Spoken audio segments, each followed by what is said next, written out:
Order! Order! You are an incorrigible delinquent at times. Behave yourself, man!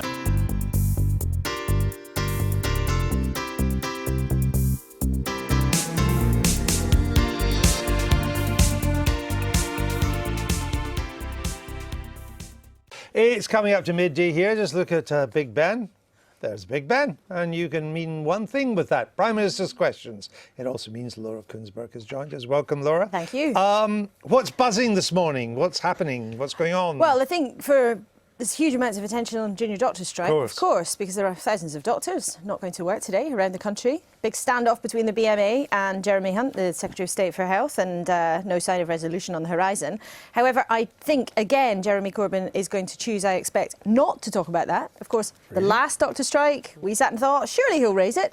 He didn't. He raised something else instead. And I think today he may return to one of his favourite issues about housing, particularly a concern on the government's policy of what's known as pay to stay, where council tenants who start to earn better, 30,000 a year per household, outside London, 40,000 a year per household inside London, have to start paying market rent on council properties. And we know this is an issue that's very, very dear to Jeremy Corbyn's heart, the provision of council housing for people who want it. Do we know if it affects a lot of people?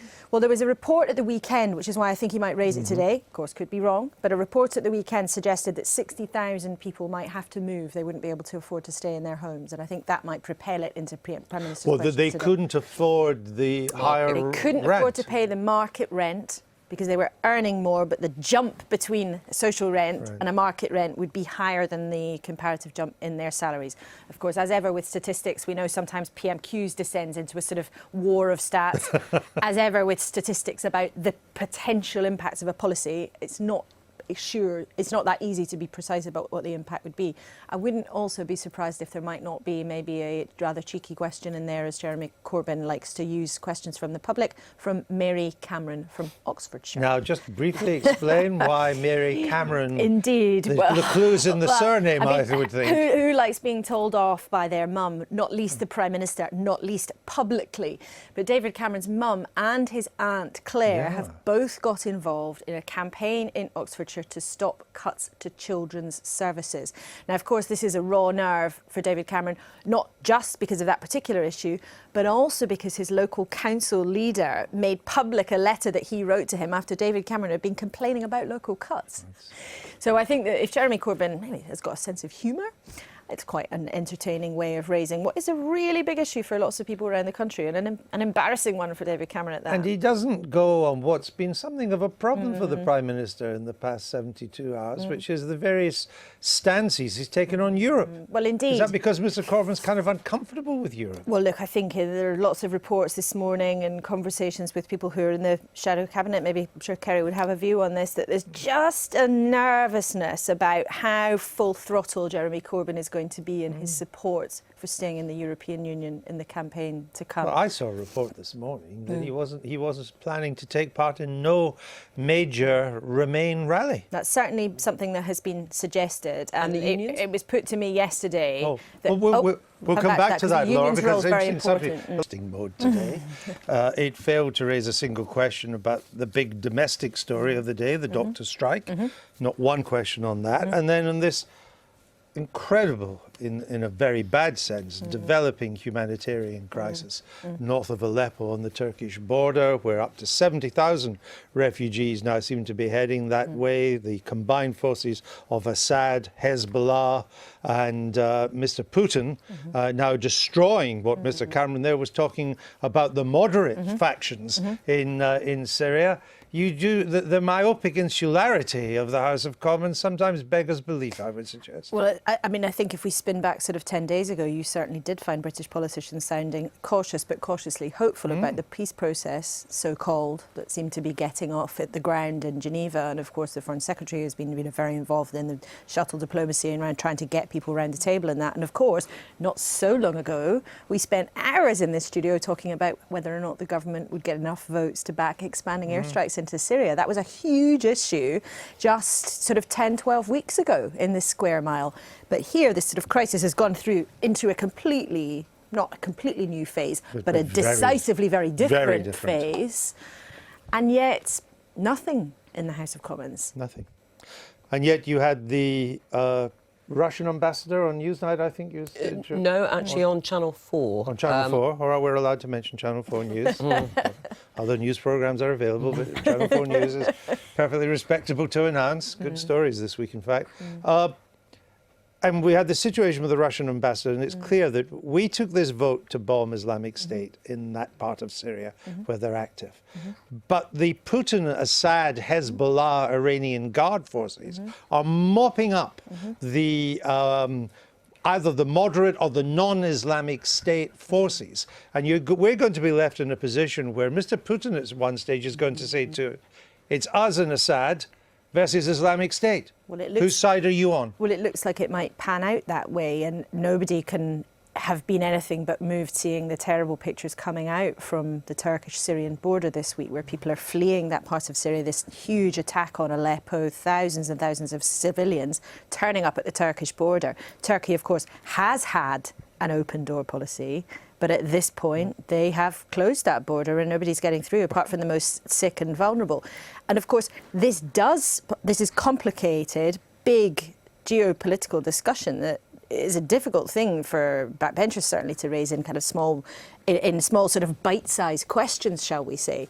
But if you think about the biggest debate that's actually happening right now over Europe in this country, the top issue in that, for most politicians, they would say, is about immigration. Of course, that is directly affected by the refugee situation that is unfolding in Syria, sort of at a rate of knots.